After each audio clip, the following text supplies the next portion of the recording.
요한복음 10장 27절에서 30절 말씀입니다. 내 양은 내 음성을 들으며 나는 그들을 알며 그들은 나를 따르느니라. 내가 그들에게 음식을 주니 영원히 멸망하지 아니할 것이요 또 그들을 내 손에서 빼앗을 자가 없느니라. 그들을 주신 내 아버지는 만물보다 크심에 아무도 아버지 손에서 빼앗을 수 없느니라. 아버지는 하나님이라 하신대. 아멘. 예, 어딘지 아직 못 찾으셨어요. 요한복음입니다. 복음서니까요. 쉽게 찾을 수 있습니다. 자, 내 양들은 내 음성을 들으며 나는 그들을 알고 그들은 나를 따르느니라 그랬습니다. 이 사람들이 예수님을 믿지 않습니다. 지금 대화하고 있는 사람은 안 믿죠. 귀신 들렸다고. 그리고 안 믿으니까 예수님 25절에 너희가 믿지 않는다고 말씀하신 것이고, 그리고 안 믿는 핑계를 예수님 앞에 대느라고 24절에 왜 그리스도로 말 안 하냐 이런 말도 안 되는 얘기를 하는 것이고요. 믿지 않는 이유는 사실 8장에 나와 있습니다. 43절 44절 보시면 내 말을 들을 줄 알지 못합니다. 그래서 내 말을 깨닫지 못한다 그랬어요. 왜? 근본적으로 너희는 너희 아비 마귀의 자식이니까. 너희는 마귀 자식이니까 못 듣는다 그랬어요.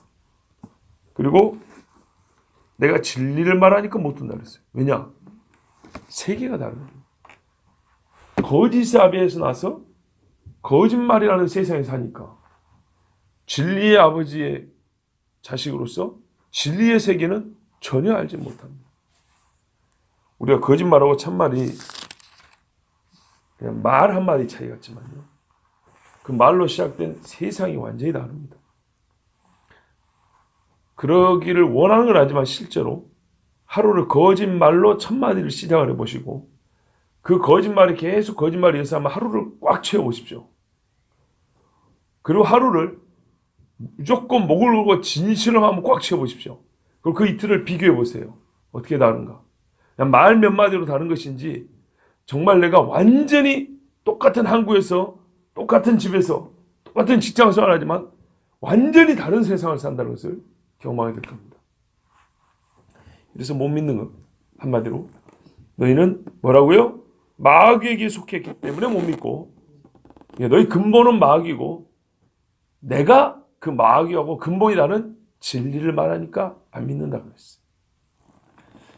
그런데요, 이들은 내 양이 아니죠. 그러니까 내 음성을 못 들어요. 27절 보세요. 내 양만 내 음성을 들어요. 이 말은 목자가 뭐 한다는 얘기입니까? 부른다는 얘기죠. 불렀을 때 내 양이 아니면 못 듣는다는 얘기입니다. 그리고 나는 그들을 알고 그랬어요. 여러분, 너희도 나를 알아야 되지만 내가 너희를 아는 것이 얼마나 중요한지 제가 분명히 주일날 말씀드렸어요. 너는 나를 안다 해도 내가 너를 모른다 그 말이죠. 어떤 자를 예수님이 아냐면 내 음성을 듣는 자만 알아요. 여기까지가 아니에요. 뒤에 가면 그들은 나를 따르느니라. 이게 진짜 목자의 양입니다. 목자가 안다고 하는 양은 어떤 양이냐면 두 가지입니다. 그리스도를 듣는 양입니다. 목사의 말을 듣는 양이 아니고 목자의 음성을 듣는 양입니다. 목사의 말을 따르는 게 아니고요. 내가 좋아하는 신앙인을 따르는 게 아니고요. 목자이신 그리스도를 따라가는 사람입니다. 성경대로 사도들이 사는 것처럼 목자이신 예수님의 말씀을 들을 줄 알고 이래야 돼요. 누군가 내가 들은 말을 당신 누구의 말을 들었냐 하면 아니 어떤 목사가 그러더라고. 어떤 집사가 그러더라고. 이게 아니라 예수님이 그렇게 말씀하셨다고. 이렇게 말할 수 있는 말을 귀에 듣고 그걸 담고 있는 사람. 그리고 그거를 살아가는 사람. 너 왜 이렇게 사냐? 아니 우리 목사가 그래 시키더라고. 이렇게 말하는 게 아니고 예수님이 그렇게 말씀하셨고 이렇게 따라오래. 그래서 이렇게 사는 거야. 이렇게 자신 있게 말할 수 있는 그 사람 어쩐다고요? 예수님이 내가 안다 그런다. 그러니까 여러분 불법을 행하는 사람들이 어떤 사람이라고요? 예수님의 음성 들을 줄 모르고 또요 예수님을 따르지 않는 사람이에요. 성경에 답이 다 나와 있다. 자, 내가 그들에게 영생을 준다. 어떤 사람에게요? 내 양들에게. 27절 말씀 그대로 따르면 돼요. 나의 음성을 듣고 나를 따르는 그들은 내가 알잖아요. 우리가 그 앞에 나왔잖아요. 뭐라고요? 양들을 부를 때 하나씩 하나씩 이름 불러낸다 그랬죠. 그처럼 그들에게 내가 뭐하러 왔다 그랬어요? 양들에게 생명을 주고 또 더 풍성히 주러 왔다. 분명히 우리 주님이 그렇게 말씀하셨죠. 아니, 그랬잖아요, 여러분. 나는 10절 보세요. 10장 10절. 도둑은 죽이고 멸망시키지만 나는 양으로 생명을 얻게 하고 더 풍성히 얻게 하려고 왔다 그랬죠. 이 생명이 뭐라고요? 요한복음에서는 항상 영생이라고 했어요. 나는 그들에게 영생을 주노니. 그러면 영생이란 게 뭐냐? 영원히 사는 것인데 그냥 영원히 사는 게 아니고요. 목자와 함께. 영생을 줄 때 발생하는 두 가지 결과가 있습니다. 첫째, 그들은 영원히 멸망하지 않는다. 28절 중반에 그렇게 되어 있죠. 멸망하지 않습니다. 그건 무슨 말이에요? 이 목자와 함께 있는 상태가 보존된다는 거예요. 보존은 어떤 상태를 그대로 유지하는 것을 보존이라고 합니다. 어떤 거라고요? 상태가 계속 지속되는 것. 보존입니다. 우리 음식에서 냉장고 넣는 것은 보존하려고 하는 겁니다. 그럼 멸망하지 않는다. 영원히 멸망하지 않는다는 게 무슨 말이에요? 멸망의 한시성을 말하는 게 아니고 멸망이 영원하지 않다는 걸 말하는 게 아니고 뭐라고요? 영원히 멸망과 무관하다.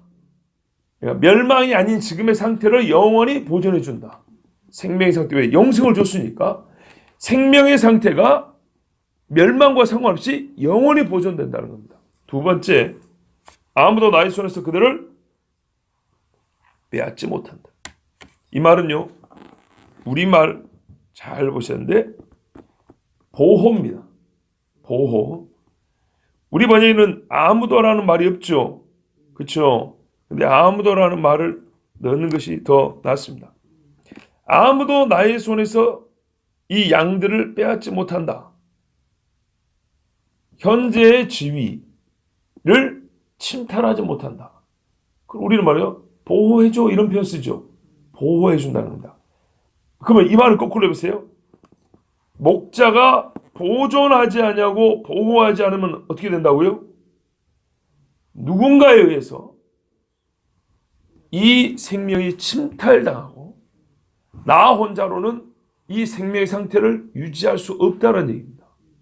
그렇죠? 그래서 어떤 인간도 스스로 구원의 상태로 들어갈 수 없으며 그 상태를 지킬 수 없으며 그 상태를 계속 유지할 수 없습니다. 그러니까 구원이란 거는 구원의 문 안으로 들어가는 것만 얘기하는 게 아니라 들어간 그 상태가 그 지위가 영원히 보존되는 그 구원의 상태 그대로 보존돼. 이것도 구원이라고 하는 겁니다. 만약에 그런데 이때 예수님이 목자가 함께 해주지 아니하면요, 사람은 누군가에게 구원을 뺏길 수도 있고 구원의 자리에서 스스로 상해서 부패하여 쓰러질 수 있죠. 왜요? 우리는 여전히 죄악된 세상에서 죄인의 본성을 가지고 산단 말이에요. 지금 말하는 육체의 때를 살아간단 말이죠. 그래서 이 말은요, 교리적으로 이런 말입니다. 보세요. 내가 부르는 양들은 내 양이고, 그렇죠? 그리고 부른 자들은 내가 영생을 주는데 그 영생의 상태가 한 번 받으면 계속한다는 유효적 부르심과 성도의 견인이라는 이 중간에 뭐가 있을까요? 의롭담을 받고 중생도 있고 믿음도 있고 막 회개도 있고 하겠죠. 근데 거의 양 끄트머리를 얘기해 준 거예요. 내가 부르면 그 사람은 영생을 얻고 어떻게 해요? 상하지 않냐고, 빼앗기지 않냐고 영원히 간다. 이 구원의 끝, 양 끝을 이렇게 집약적으로 요약해서 말씀해 준 것 같습니다. 요즘에는요, 교리가 약한 시대라고요. 교리를 우습게 알아요. 교리가 우스운 건 뭔 말인지 아십니까? 그러니까 교리를 책으로 칭의, 영생, 성화, 영화 이렇게 외우는 게 아니에요. 교리는 단어로 성경으로 배우는 거예요. 제가 비판하는 거는 내용을 모르고 단어만 아는 교리를 얘기하는 거예요. 단어만. 그 말뜻이 뭔지 모르고 또는 그게 성경에 어떻게 근거되는지 교리와 교리를 어떻게 연결하는지 사슬이 없어요. 사슬이 연결돼 체인이 돌아가야 자전거가 갈 거 아닙니까? 근데 이 사슬이 끊겨 있는 그런 상태를 비판하는 거예요. 여러분 교리가 약한 사람은 자기가 교리는 사실은 뭘 위해서 중요하냐면요. 우리 구원 때문에 중요한 거예요. 교리가 약한 사람은 구원받음의 근거가 약하고 또 잘 몰라요. 그래서 이 구원 사슬이 끊겨져 있는 경우가 많아요. 그래서 그 끊겨진 들을 공경학을 딱 들어오면 순식간에 낙심하고 절망하고 제가 어떤 믿음의 상태인지를 스스로 막 의심하고 내가 잘못 믿은 거 아니야 막 그러면서 혼란에 빠집니다.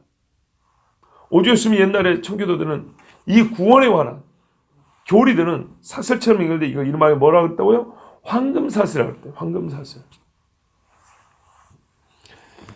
자, 그 누구도 예수님의 손에서 구원받은 나를 빼앗지 못하는 거예요. 우리는 예수님의 지체가 됐다 그러죠. 이게 중요하거든요. 손 안에만 있는 게 아니고 어떤 분을 그러더라고요. 왜 못 빼앗냐? 내가 예수님의 손이 이미 되어버렸기 때문이다 그랬어요. 주의 몸이라잖아요. 어떤 존재가 감히 주의 몸을 잘라간단 말입니까? 불가능한 얘기죠. 자, 제가 아까 아무도 예수님 내 손에서 빼앗을 수 없다 이렇게 얘기했는데요.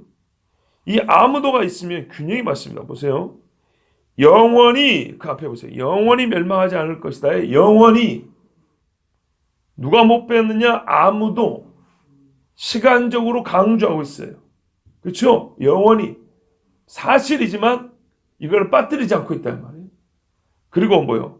어떤 인격이나 상대도 하나도 빠뜨리지 않고 누구라도 어떤 존재라도 아무라도 이렇게 해서 영원히와 아무가 우리가 이 구원받은 확실함을 강조해주고 있고요. 또 하나는 뭐냐면 극단적 상황을 얘기하고 있어요. 멸망이라는 극단적 상황, 빼앗김이라는 극단적 상황. 보세요. 강조 표현을 극단적 상황하고 결합을 시켜놓으면 이건 얼마나 확실하게 하는 걸 말하려고 하는지 아시겠죠? 말씀 이해하시죠? 예, 그겁니다. 예수님이 부르시고 손안에 집어넣은 딱 쥐고 있는 사람은 그 구원은 어떤 일이 있어도 절대 바뀌지 않는다는 얘기입니다. 이거를 의심하면 안 됩니다. 자, 그런데 이 28절의 말씀이 27절에 연결됐다는 것도 여러분 잊으면 안 됩니다. 한 절 한 절의 은혜를 받으실 뿐만 아니라 한 절 한 절이 말 그대로 확장된 의미에서 황금사슬로 또 이렇게 연결되어 있다는 걸 보셔야 됩니다. 이런 사람이 어떠냐? 정말 이 엄청난 복을 받은 사람 누구냐? 내 양이라고 부르는 사람. 그 내 양이라는 게 이렇게 아는 게 중요하겠죠. 내가 주님의 양인지 아닌지, 정명석이 양인지, 이만희 양인지, 예수님의 양인지 알아야 될 거 아니에요. 그건 오직 예수님의 음성을 듣고 예수님을 따르는 사람이라고 했어요.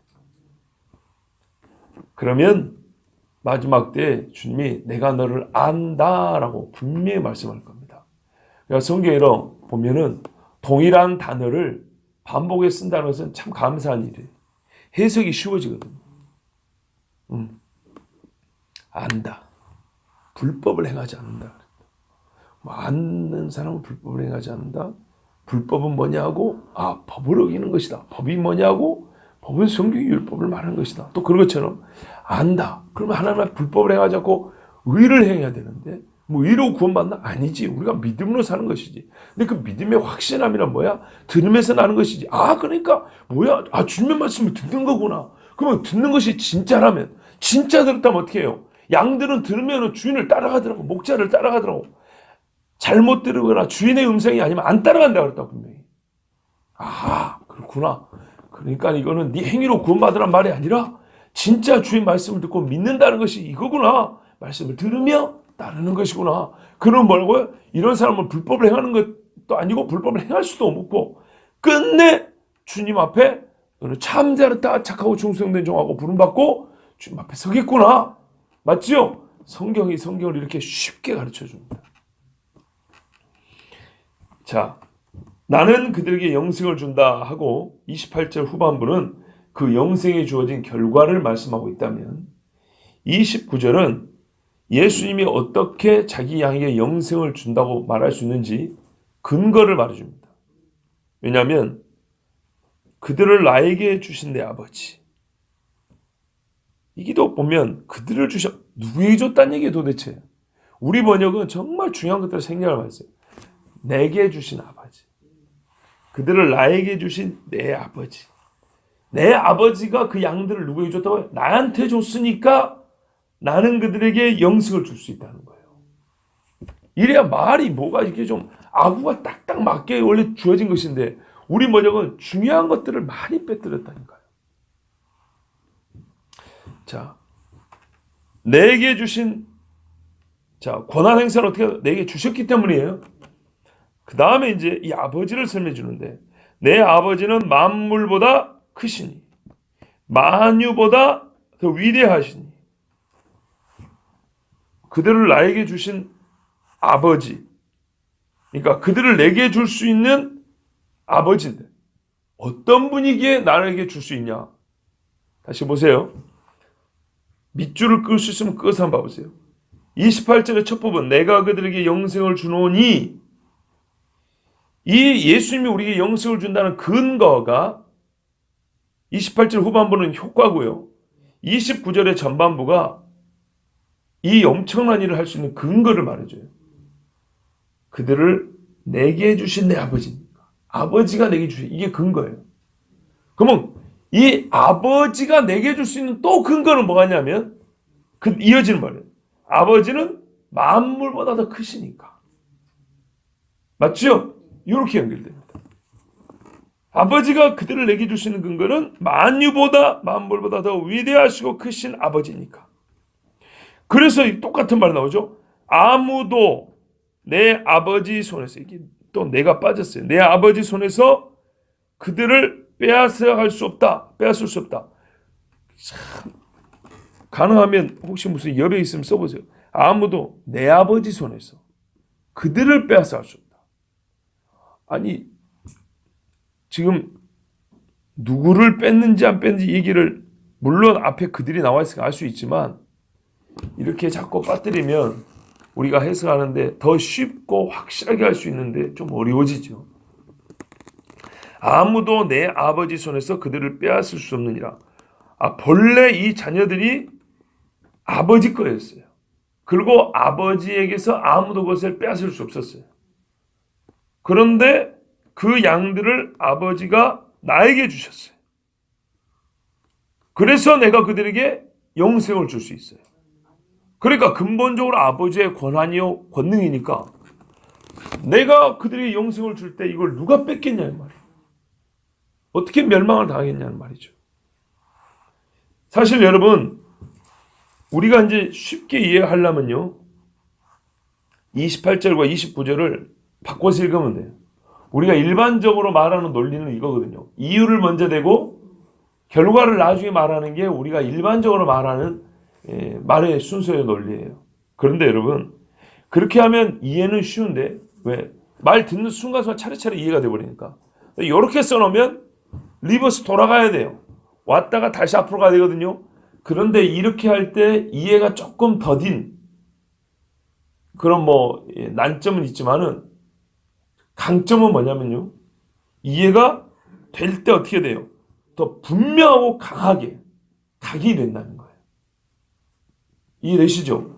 원인을 말하고 결과를 말하면 말을 듣는 순서대로 그냥 쭉 가면 그렇구나 끝에 가는데 결과가 먼저 나와 있고 원인을 거꾸로 차근차근 근거를 차근차근 가면 왔던 길을 다시 돌아가야 되니까 조금 번거롭긴 한데 그래갖고 깨달아 딱 지면 이거는 훨씬 더 기억이 오래가고 마음에 강하게 각이 되는 겁니다. 그러니까 우리에게 분명한 사실을 확실하고 강하게 알려줄 때는 이렇게 말을 하는 방법이 훨씬 더 유익합니다. 우리 지금 이렇게 말씀하셨어요. 결론이 뭡니까? 최종 결론. 그래서 예수님 미쳤다는 소리 들은 이유가 바로 30절 때문이죠. 그러니까 이 말씀을 하시면서 우리의 구원까지 예수님이 확실히 말씀하셨어요. 여러분, 이게 진짜 중요한 거예요. 뭐냐면요, 그리스도의 신성에 관한 교리와 우리의 구원 교리가 절대 떼어지지 않는다는 거예요. 정말 이 한마디에 여러분, 정말 우리 신앙생활에 매우 뭐랄까요, 마치 반석에서 물이 나는 것 같고 하늘에서 만나가 떨어진 것 같은, 이게 은혜의 가르침이라는 걸 아셔야 돼요. 자기가 설교했다고 또 그런 말이 아니고, 이게 진짜 중요한 거라고요. 그리스도가 누구냐는 것과 그게 따로 떨어져 있는 게 아니에요. 그리스도가 어떤 분이냐는 것과 내가 그리스도와 어떤 관계이냐, 내가 어떻게 구원받느냐는 것은 절대 떼어지지 않아요. 예수님이 지금 대주제는, 이 자꾸 논쟁하는 거는 그리스도가 누구냐는 얘기인데요. 그리스도가 누구냐는 얘기를 할 때 예수님 앞에도 그렇지만 예수님이 구원하는 양들을 끌어당긴다고요. 뭐 말인지 아시겠죠? 묻는 사람들은 양들한테 솔직히 별 관심이 없어요. 네가 누구냐는 말을만 하면 돼요. 이게 단답식의 질문이에요. 너 누구냐는 거예요. 예수님이 단답형으로 말하면 돼요. 나 메시아지, 이러면 끝날 문제예요. 그런데 예수님이 일부러 대답을 어렵게 하고 있어요. 길게 하고 있어요. 그런데 길게 하는데 이 묻는 사람들의 질문보다 질문을 확장시킨다고요. 자기만 누구냐고 말하면 되는데 너희가 누군지를 꼭 함께 말한다고요. 보세요, 거짓말인가? 너희 중에 내 양이 있고 내 양이 아닌 놈들이 있다고. 그러니까 예수님이 네가 누구냐는 질문에 내가 누구다라는 대답을 하는 게 아니라 뭐라고요? 묻는 너희들에 관해서도 나가 누구냐와 직결시켜서 예수님이 대답을 해주고 있다고. 그래서 예수님의 대답이 길어요. 내가 누구냐와 너희가 누구냐를 함께 얘기해 주니까. 이 말은 둘 중에 하나라면 나머지 하나도 확실히 알 수 있다는 거고요. 이 둘은 절대로 떼놓을 수 없다는 겁니다. 즉 예수님의 신성을 모르는데 나는 믿는다, 거짓말이에요. 예수님의 하나님 되심을 모르는데 내가 구원을 받았다, 절대 있을 수가 없어요. 그리고 이 양자 중에 어느 한쪽을 알고 믿고 깨닫는 것은 또 한쪽을 깨닫고 믿는 것과 비례합니다. 이쪽이 크면 이쪽도 커지는 거예요. 한쪽이 작으면 나머지 한쪽도 작습니다. 봐보세요, 여러분. 이단을 쫓아가는 사람들 보세요. 거짓 그리스도 따르면 그 사람들의 구원은 확실합니까? 불확실합니까? 매우 불확실할 뿐만 아니라 거의 구원을 못 받는다는 것이 확실하죠. 여러분, 최종 결론입니다. 결론을 두 가지로 내릴 수 있습니다. 이 사람들에게는 마지막 기회가 주어진 겁니다. 보세요. 사람이 구원받는 구원교리의 황금사슬하고 예수님이 누구신가에 대한 문제가 항상 같이 나와 있다 그랬죠. 같이 말씀이 되죠. 예수님이 일부러 그렇게 대답을 합니다. 근데 지금 때는 겨울이고 곧 있으면 예수님 갈릴리 갔다가 다시 올라오면 6월절 되면 이 유대에 있는 사람들은 구원 소식 거의 못 듣고 죽습니다. 뒤에 가면 계속 또 논쟁만 합니다. 그 예수님 말에 화했을지하고 저주해버립니다. 이들에게는 마지막 교회 인생입니다. 여러분, 누군가가 여러분의 교회 또는 불신자들 중에 예수님에 관한 이야기를 이 사람 마지막인가 보다 싶을 정도로 확실하게 말해줬다 그러면 그 사람에게는 진짜 구원의 기회도 마지막이라고 봐야 됩니다. 그때 못 든다면 사실상 기회가 없습니다. 이들에게는 이게 마지막 기회였습니다. 예수님이 참 이쁘지도 않은 인간들에게 몇 년 동안 내가 누구다고 계속 말씀해 줬습니다. 한 명이라도 구원시키려고 이렇게 말씀해 줬습니다. 믿지 않은 건 자기 책임인데요. 안타까운 것은 이때 구원을 놓친 이 사람들은 어떻게 됐을까 합니다. 이것입니다. 마지막 기회를 놓쳤습니다. 그리고 예수님은 자기의 신성을 확실히 말했습니다.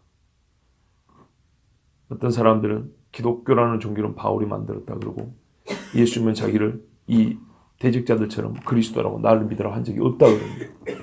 그런 궤변을 절대 들으면 안 됩니다. 왜 예수님이 그런 말씀 안 했습니까? 예수님 오기 전에 세례 요한이 날 때부터, 세례 요한이 태어날 때부터 그는 어떤 존재로 태어났습니까? 예수는 그리스도라고 말하기 위해서 태어난 사람이라 했습니다. 기독교는 한자로 기독은 그리스도를 한자 표현으로 기독이라고 합니다. 기독교는 그리스도를 믿는 신앙입니다. 처음부터 예수는 그리스도라고 시작된 우리의 신앙, 바로 기독교라는 신앙입니다. 우리 주님이 확실하게 말씀하셨습니다. 보세요. 30절에 나와 아버지는 뭐라고요? 하나이니라. 동일하다는 뜻인가요? 그렇습니까? 이렇게 물으니까 확 깨달음이 오시죠. 아닙니다.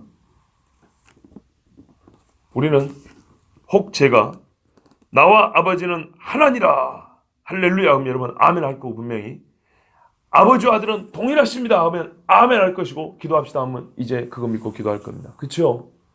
근데 제가 이렇게 질문을 던지니까 여러분 생각이 달라지죠. 한 목사는 설교할 때 질문이 많더라. 그 대답하기 곤란하기 왜 자꾸 묻는가. 근데요, 이것도 여러분에게 깨달음을 깊게 하기 위한 방법이에요. 말하는 방법이에요. 그래서 질문하는 거예요.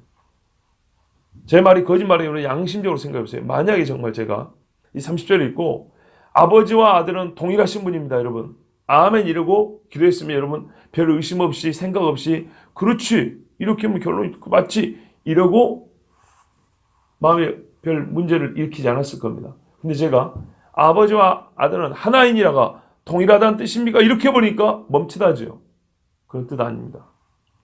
그런 뜻 아닙니다. 여러분 보세요.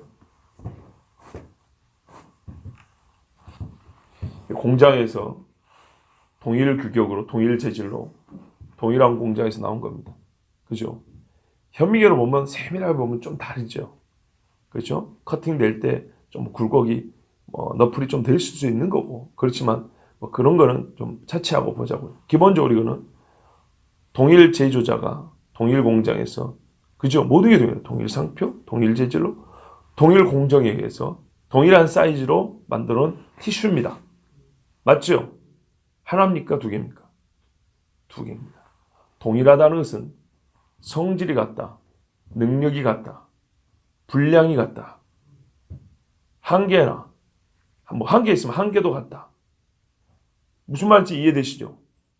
그러나 아버지와 아들은 둘로서 동일한 능력을 가졌다. 아, 사람을 살리는 똑같은 능력이 있구나. 와, 아버지가 뭘까요? 그 양들을 손에 쥐고 계시고 나도 그 양들을 손에 있고, 그래서 28절에 내가 그들에게 영생을 준다 예수 말했고, 29절에 아버지가 그 손에 그들을 갖고 있으면 뺏을 자가 없다 그랬고, 아, 사람을 구원하고 보호하고 그 생명을 보존하는 능력이 아버지와 아들이 동일하구나. 그래서 하나라고 했구나. 그냥 동일하다 해보면 이렇게 구원하는 능력이 같다라는 정도로 맞힐 수가 있습니다. 그 말이 아닙니다. 예수님요, 구원하는 능력이 동일하다는 말은 동일로 끝나는 게 아니라 그 자체 어떻게 해요? 하나라는 말입니다. 잘 들어야 됩니다. 하나입니다. 하나. 두 개의 티슈가 이렇게 있는 게 아니고 하나입니다. 그래서 한신성이라고 하는 겁니다. 삼일체 교리가 이렇게 나오는 겁니다. 보세요. 분명히 두 신격입니다. 우리 인격이라 표현하고 신이잖아요. 두 신격인데 어떻게 하라고요? 한 분이라고 분명히 말한다고. 하나라고. 한신성, 한신적 본질. 미아우시아라고 합니다. 헬라어로. 오직 하나의 신성이 있을 뿐입니다. 아시겠죠? 그래서 유일신입니다. 유일. 하나님과 하나님 밖의 것, 대외적으로는 하나님은 오직 한 분입니다. 그러나 하나님 내부적으로 그 신격이 셋이라고 말하는 겁니다. 이거는 이해하기가 어렵습니다. 우리 절대로 완벽하게 이해할 수 없습니다. 왜냐하면 우리는 하나님이 아니기 때문에, 하나님 속에 들어갈 수 없기 때문에 모릅니다. 하나님의 속에 있는 것을 고작 우리 인간이 이 피조물이 조금 이해할 수 있도록 하나님이 가르쳐준 최소한 단서에 불과합니다. 그래 이것만 가지고 우리가 확실히 말할 수 있는 게 뭐라고요? 예수님의 표현이 사용하신 말이 분명히 말하면 하나 이렇게 하나. 동일이 아니고 하나입니다. 그러면은 다시 보세요. 그리스도에 대한 교리와 우리의 구원 교리가 떼어질 수 없다 그랬죠. 어떻게 알아야 된다고요? 예수는 사람 중에 하나인데, 한 사람인데 성부, 그러니까 하늘에 계신 하나님을 아는 지식이 뛰어난 사람. 믿음이 좋았던 사람 중에, 보통 사람 중에 그냥 양자로 먼저 부름받은 사람. 이렇게 해가지고 아버지와 아들, 나는 하나라는 말을 표현할 수 있습니까? 아니죠. 그렇게 믿는 사람은 예수 믿는다 해도 잘못 믿은 겁니다. 구원 못 받습니다. 근데 제가 지금 말하는 게 우리가 소위 말하는 자유주의 신학이라고 하는 그런 계열에서 말하는 예수의 신성입니다. 그러니까요. 우리가 말로 자유주의 신학을 따르면 안 돼. 자유주의 신학자들은 뭘 말하는지 알아야죠. 많은 걸 알 필요는 없습니다. 우리 이제 보통 성도의 입장에서는 구원에 관계된 것만 알아야 됩니다. 그들이 절대로 구원을 얻을 수 없고 또 구원을 우리에게 가르쳐 줄 수 없는 것은 예수님에 대한 믿음과 이해가 성경과 완전히 다르기 때문입니다. 성경은 처음부터 그리스도 예수는 아버지, 성부, 하나님, 여호와와 하나라고 말하고 있다고요. 그런데 영원부터 영원까지 하나인 그분의 존재를 시차를 두고 지금부터 하나라거나 아니면 언제까지만 하나였다거나 표현은 그렇게 말했지만 실상은 아니었다고 한다거나 육체를 입지 않았다고 또 말한다거나 아니면 육체만 인간이기만 했다고 말한다거나 이런 모든 이야기들은 뭐라고요? 그리스도에 대한 바른 가르침이 아닙니다. 바른 가르침이 아니라는 것은 뭐예요? 거짓 사람이 마귀의 성을 거짓말하는 얘기입니다. 그 거짓말을 들으면 그리고 그것을 가지고 예수 믿는다 하면 어떻게 될까요? 예수님이 뭐라 그래요? 나는 너를 모른다 그런다고. 너 어떤 그리스도를 따른 거냐? 그러니까 여러분 어떤 행위가 있기 전에 알미 얼마나 중요한가요? 예수는 깨달음이 있느냐? 이렇게 물어봤어요. 또는 너희는 아직 깨닫지 못하느냐? 그랬어요. 나는 또 막 깨달음의 종교를 또 얘기하는 거예요. 막 명상하고 막 득도 있다는 그 말이 아니에요. 성경이 말하는 깨달음을 말하는 거예요. 무슨 말이에요? 너의 인격이 너의 전 존재가 예수를 만났느냐? 그 말이에요. 이 말이 듣고. 예수가 누군지 알겠냐? 그 말이에요. 목자의 음성으로 들리냐는 거예요. 목사가 아니고 예수 그리스도 목자의 음성이 들리냐? 그 말이에요. 그래서 이분이 그리스도구나. 이분이 예수냐. 이게 딱 내 심령에 들리냐? 그 말이에요. 그래서 내가 어떤 일에서도 그분을 따라갈 결정이 되어지냐? 그러면 그 사람은 예수님을 바로 아는 거예요. 여러분 다시 말씀드립니다. 그리스도의 신성의 교리와 예수의 그리스도 되심의 이 성경의 가르침과 우리가 그로 말미암아 구원받음의 교리는 절대 떼줄 수 없습니다. 내가 어디서부터 즉 주가 부르심에서부터 영원에 이른다는 영화에까지의 이 구원의 황금사슬 근데 이 사슬이 또 어디 사슬에 연결되어 있다고요? 예수님의 신성이라는 사슬에 연결되어 있어서 이것이야말로 진짜 우리에게 생명사슬이 되는 겁니다. 이 말씀을 제가 이 새벽에 조금 더 많은 성도님께 전한다는 것이 하나님께 너무 감사하고 기쁩니다.